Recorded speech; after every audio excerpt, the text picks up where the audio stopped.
Hello, hello, hello, everyone. This is Eva with Stitching in the Interlake. How's everybody doing today? I hope you're having a great day. Well, today is the 8th of February, 2023. It is a Wednesday. It is cloudy out there. Um, like gray cloudy, not like what you would find, say, in the summertime for a thunderstorm. That kind of, you know. But it is gray. So,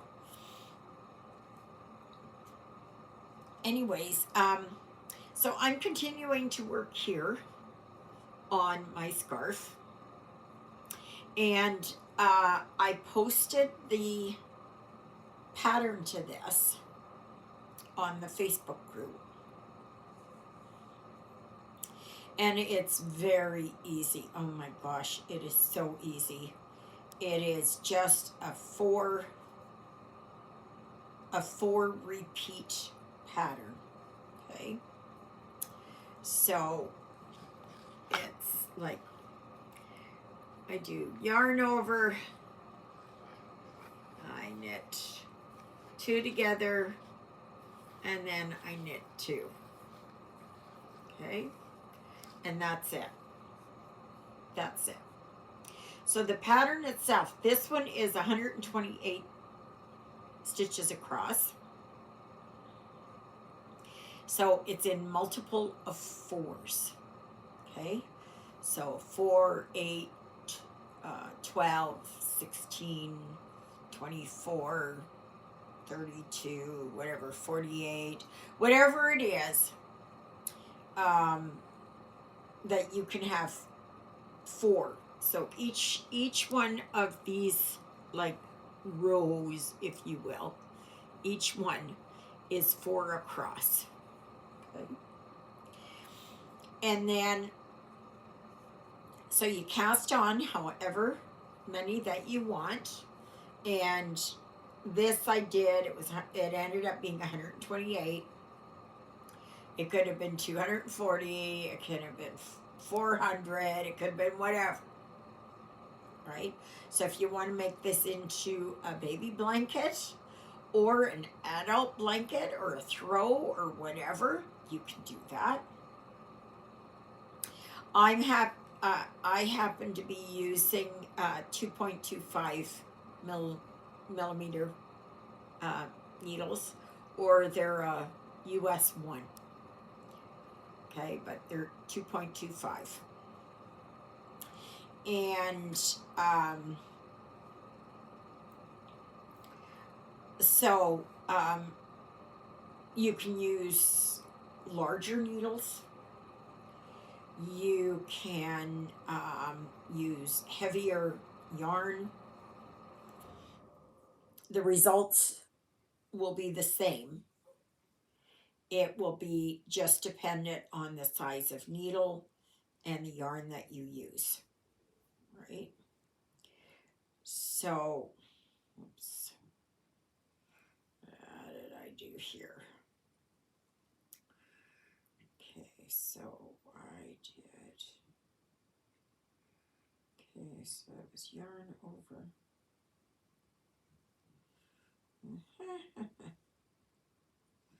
Yeah, I made a boo-boo here somewhere.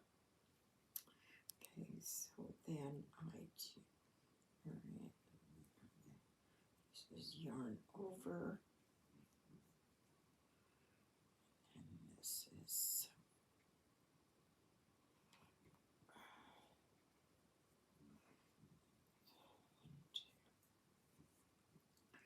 and the pattern will just, it'll show itself.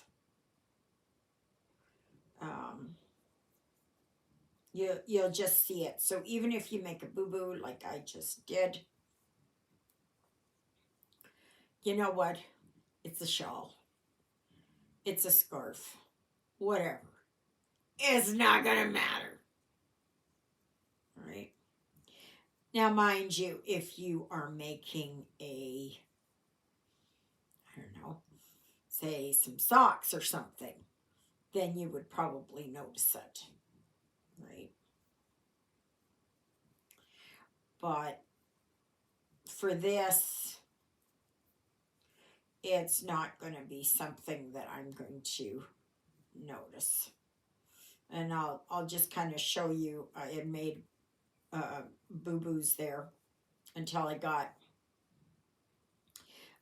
registered in my head what I was doing and how to do it. So, I'm almost done this row.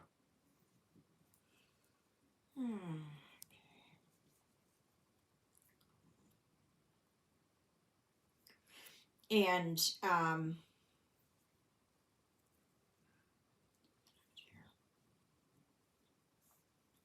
so when you cast on, what I did was I put 4 knit rows. Okay, so it was just knit, knit, knit, knit, knit, and that provides the little bit of a border here. Okay, and as you can see here, this provided the border here, so you end up with 4 here. So it's like just like down here, right? Provides a bit of a border. Well, I had messed up when I was working on it, and I had been working here, and then I was, for some reason, I was getting down to just like 2 stitches here, and that was just wrong, so I ended up correcting it. So, but in the whole scheme of things, I don't care. If it bothers you, then take it all out and fix it. To me, it does not matter. It does not matter. So, yeah.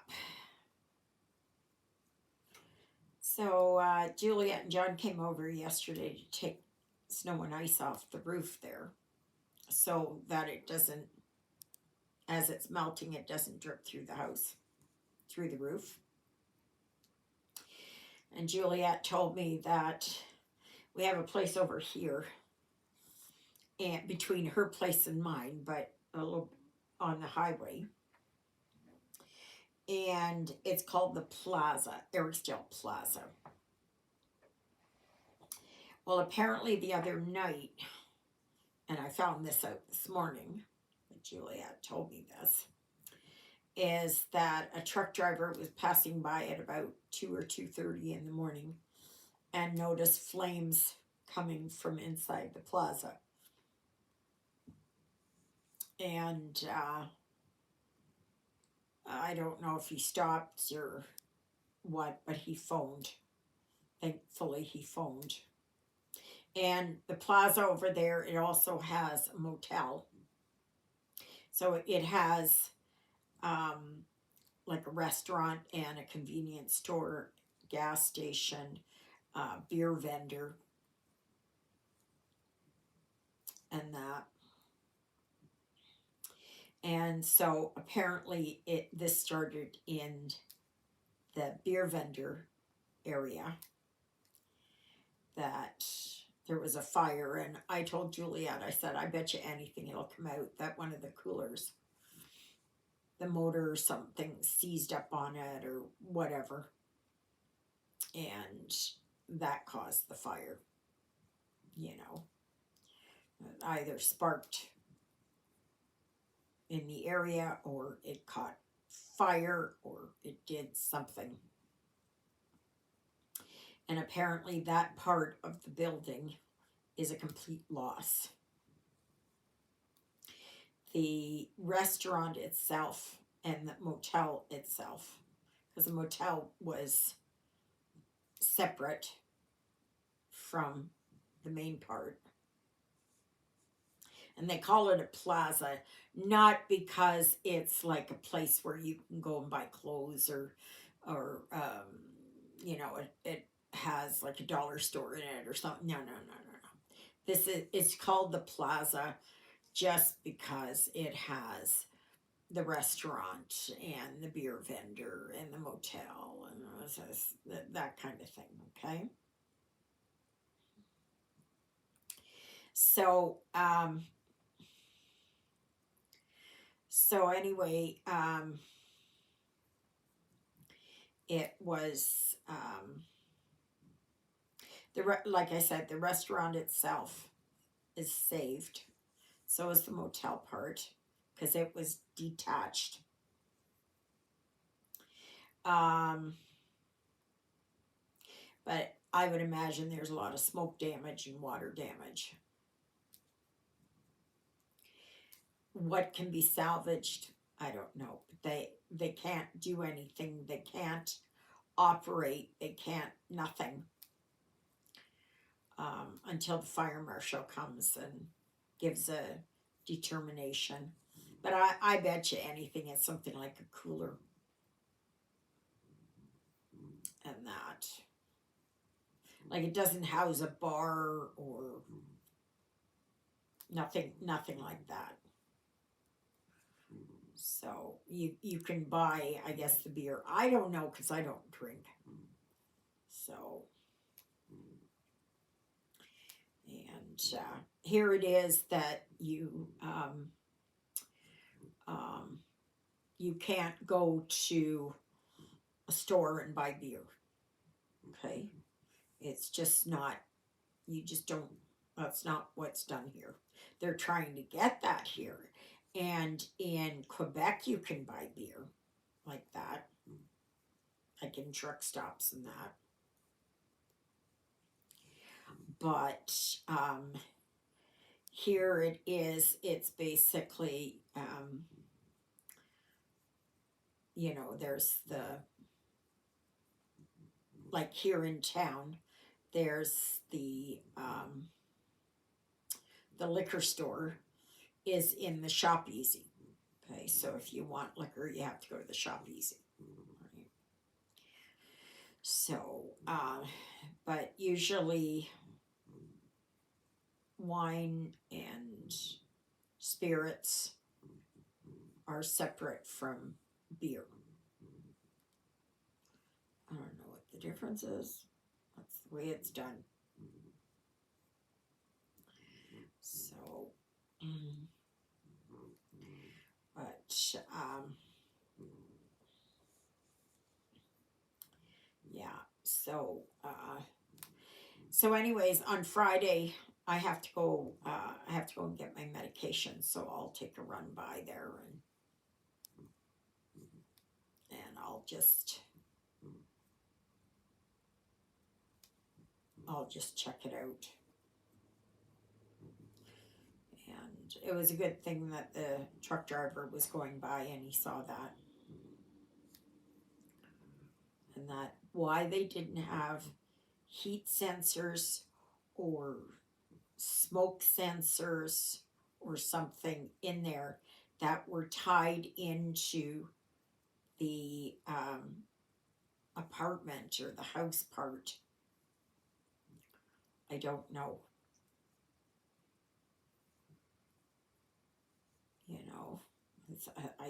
I don't know. It's just like most buildings in this area. It's an old building. I don't know what was there before. I'm not sure.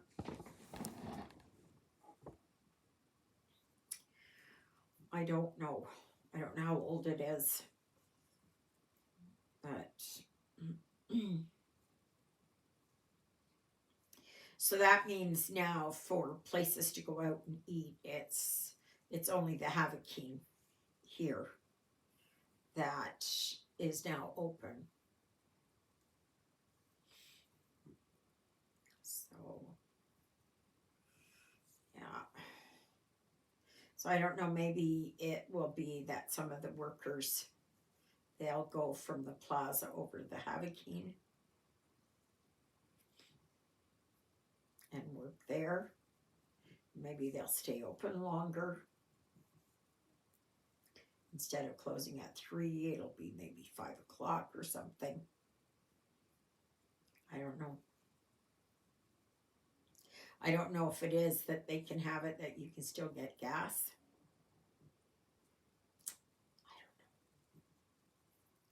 I don't know.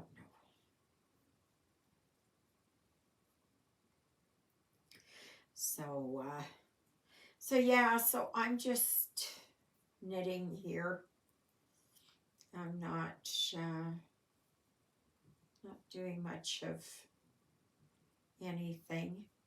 Oh, the name of the book is called The Resting Place. That's the name of the book that I'm listening to now by Camilla Sten. And I couldn't remember the name of it yesterday.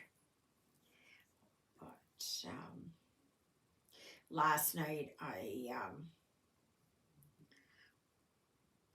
was watching Agenda Free TV on the rescue efforts and all that over there in Turkey. And I had to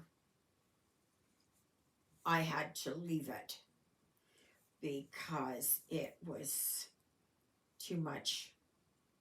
It was just too much. And if I was going to be able to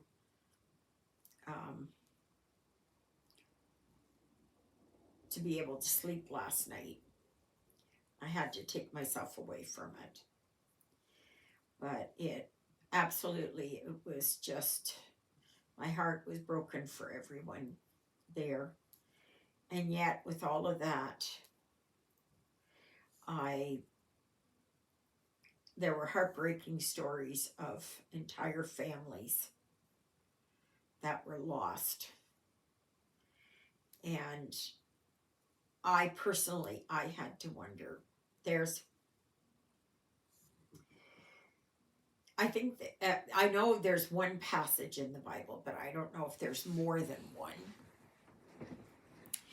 that speak about how the living will wish that they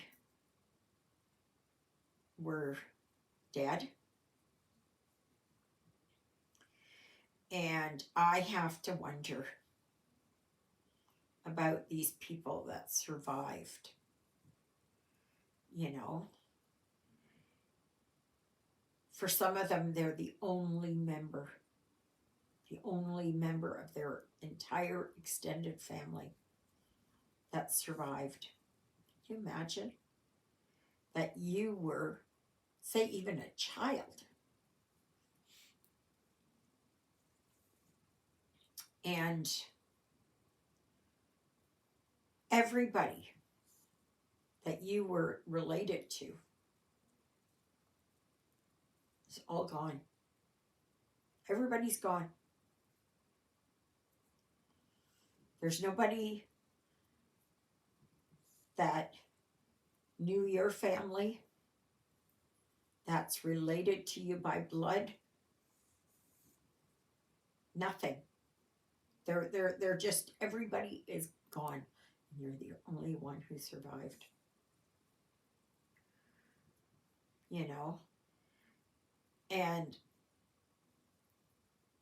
like, to me, I would, for me, I'm talking about just me. I'm not talking about you or anybody else. But for me, that if I had survived, if I was in an apartment and I had an extended family of say 10 people, you were a group of 10 people. Okay, so that meant mother, father, grandparents, siblings, whatever. Okay. And you were the only one, and and the building collapsed, and you were in there, and you were in a cubbyhole and you only had this much space around you. And all around you were those that were dead, or worse, dying. For me, I would have rather have had it that just take me with you. Yeah, I don't want to. The survivor's guilt. Can you imagine even the rescue workers, those family members that have survived, who lost everybody, and say they were adults or whatever, right? And can you imagine the guilt and the psychological trauma that causes? Or even how it is that there are family members who come to where their families are, and they can hear them in the building, but there's no rescue, there's no nothing, and you have to listen to them screaming for help.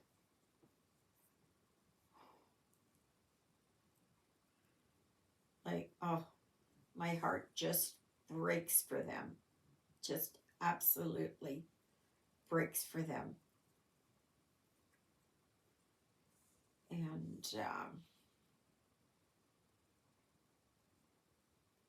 I know for me, I would not. Nope.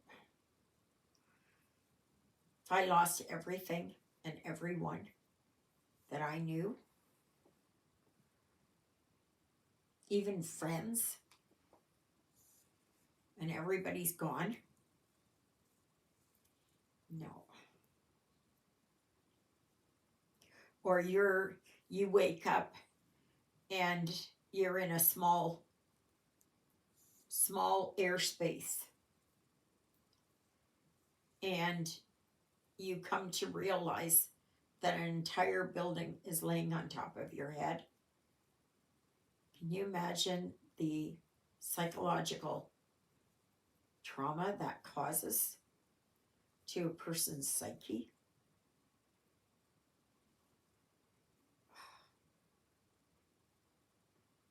Like, oh, no. So anyways, I watched it for a while, and then I couldn't watch it anymore. I had to distance myself from it. But they had one story about a newborn who was born to the mother while she lay underneath the rubble of the building.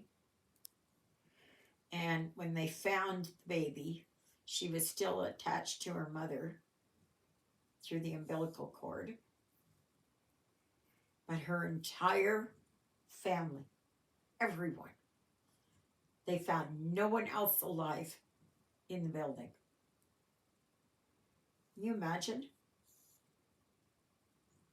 That everyone around her is a stranger. That she's not related to anybody.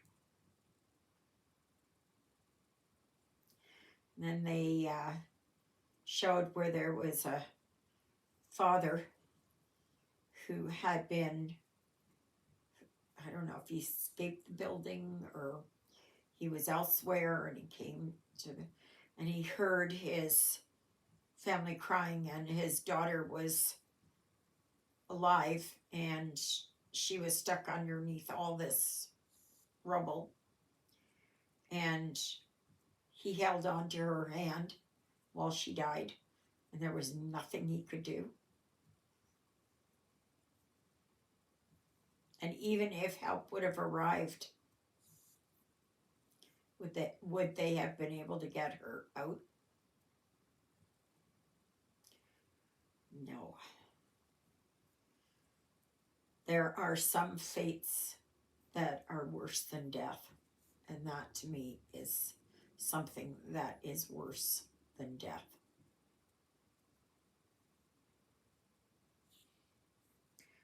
It's the dead who've got it easy. It's those of us who are alive that carry the trauma of that. And as a trauma survivor myself, I know what that's like. And this is trauma of unimaginable horror that these people are dealing with. No, thank you. No, thank you.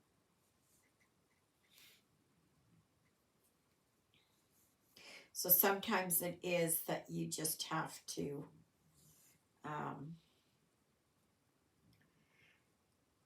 you have to take yourself away from it, right? Because we have the luxury here that we can turn off the TV. They don't. They can't. They're living it. We just see it on TV. We're detached from it. So,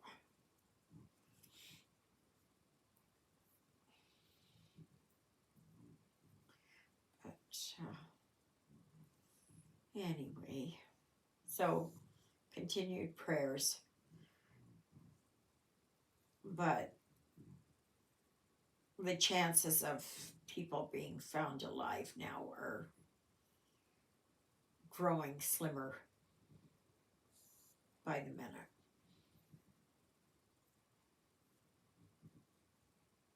Absolutely. And then all those that are alive are going to need years upon years upon years, decades of help. And heaven help the world if there's another natural disaster of this magnitude. Like, say, if Yellowstone goes, or whatever. And I know that Canada will open up its doors again and allow refugees to come in.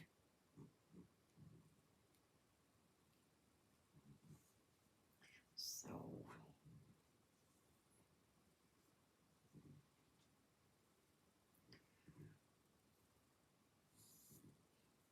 yeah.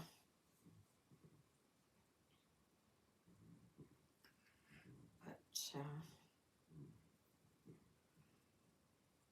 like it's just amazing how these buildings, like some of them just didn't go down this way.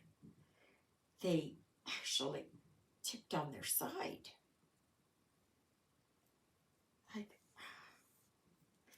And they were saying on the news this morning that somebody had questioned why, that since 2007, that the government has increased the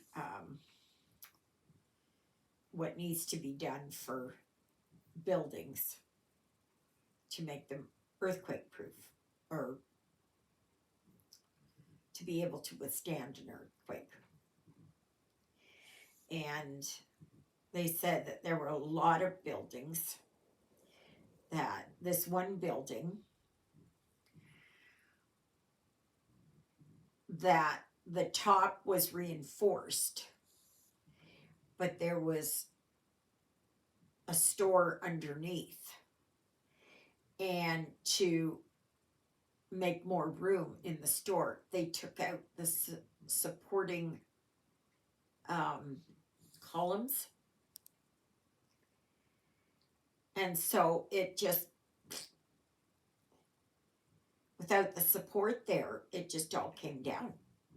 Or they took the support out over here, so then it tipped, right?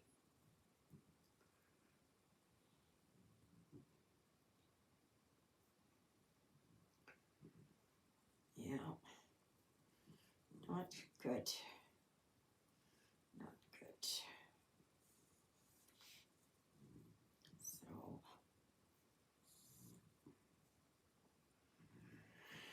yeah. So what are y'all busy working on?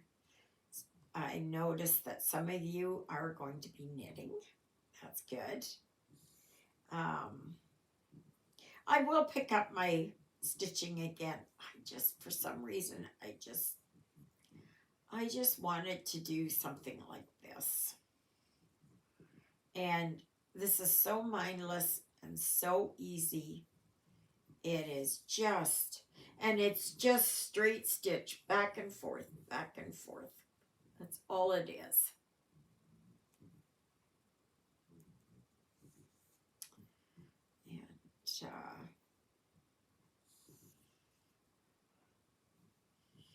And it's just very easy and mindless, and I'm not going to get it done here anytime soon. I just I had one ball of this yarn, and I thought, well, so when we were in Stonewall last week, I ended up getting a second ball. I doubt it if it's going to be enough, though. I might need a third ball.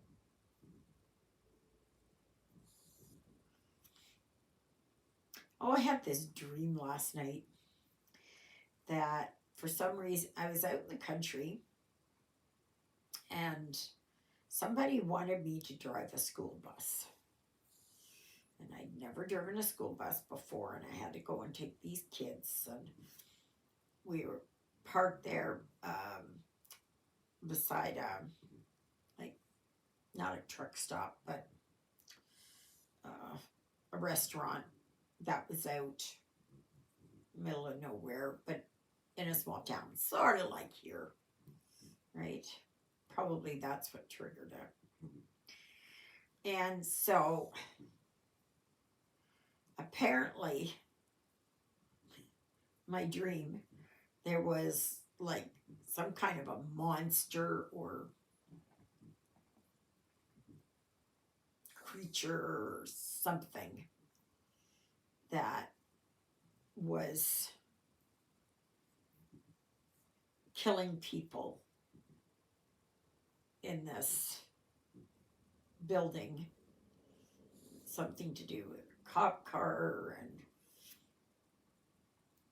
that, and I don't know. It was weird. It was weird. But I had these kids on there, but the one guy that was supposed to do it, he couldn't do it, and asked me to, if I would, and I said I'm not sure, but sure, I'll give it a try. And yeah, weird dream. I know it has something that I'm working on, something in my life through it.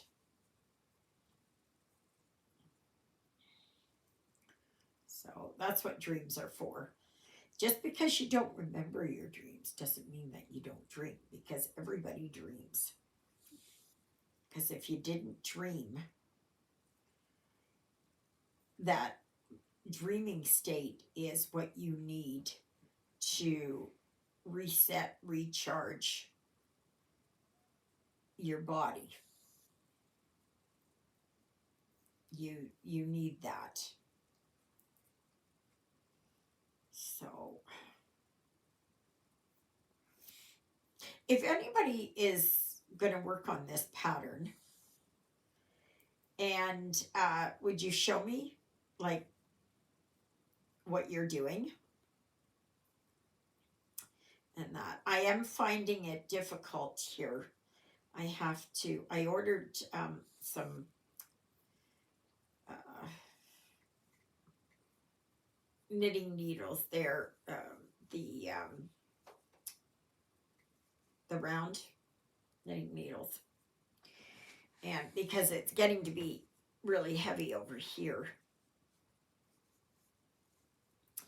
and that's one thing. If you can, if you're going to work on something that's a lot heavier than, or wider than this, that you get some of the circular needles, so that you can you'll have more room to hold the design on your needle. So it's because it really it drags down, like right now here it's dragging down on this side,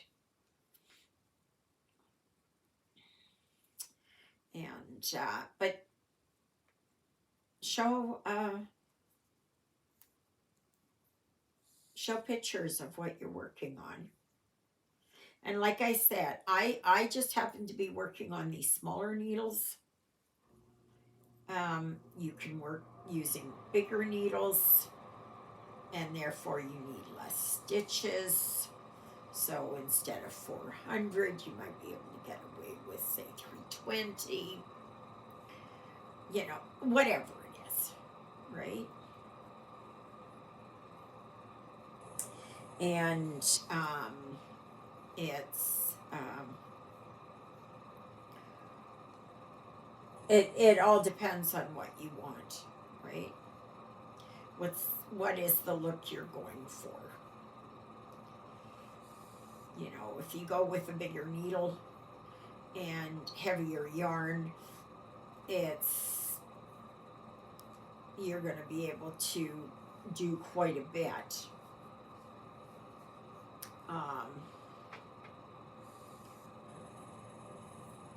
You know, you'll make progress more so than with this and that, but I happen to like the look of this. You know, I'm eager to see what kind of colors that you kind of yarn, and are you going to use it variegated? Are you going to use a single color? You know,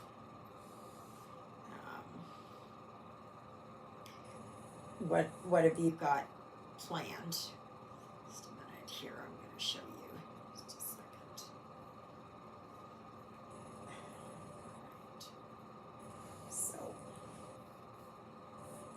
So this is what it looks like.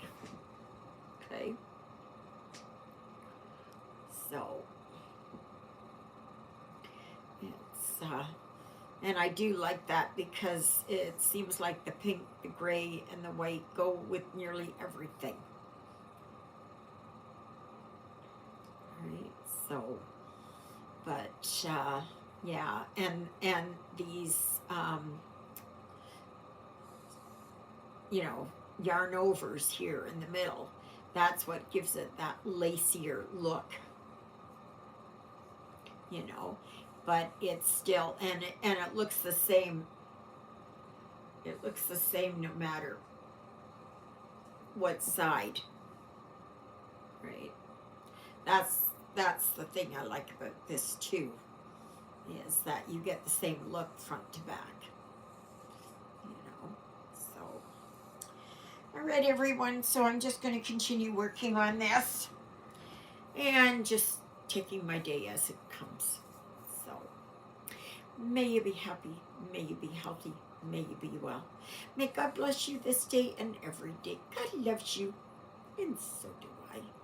And so does Lilybell and Sydney. And Jonah is up in the tree. And I hope to see you here again tomorrow. And yeah, and please like, share, subscribe, comment.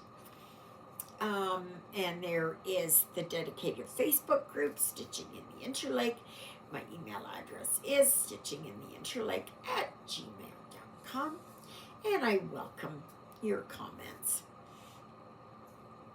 And that, so yeah, so I guess that's it. All right, everyone, have a fantastic day. Toodaloodles, everybody.